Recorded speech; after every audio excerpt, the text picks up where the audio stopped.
When Kenzie was 3 weeks old, she was diagnosed with cystic fibrosis via the heel prick test. It was shocking, to be honest. We were really sad and we didn't know what the future would be for Kenzie. We, didn't know a lot about cystic fibrosis either. Yeah, that was the big thing that hit us was at that time, nearly 6 years ago now, that life expectancy of mid-30s, we were nearly that age as ourselves and we were trying to figure out, what type of life Kenzie would be able to have.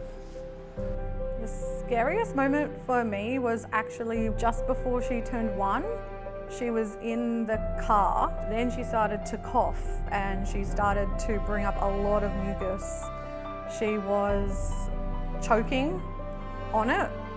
She couldn't clear it and yeah, that was very, very scary for me. She was not breathing while she was traumatic. Yeah, very traumatic.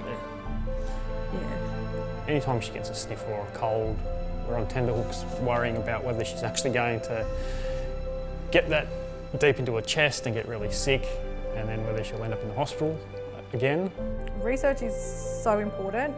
I think that's the only thing that'll give Kenzie and other kids like her a actual proper normal life.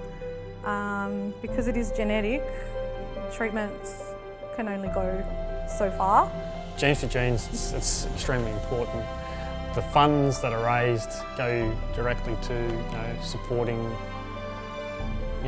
the people that are making the real difference, making the change to with that gene therapy and all the things that impact genetic conditions.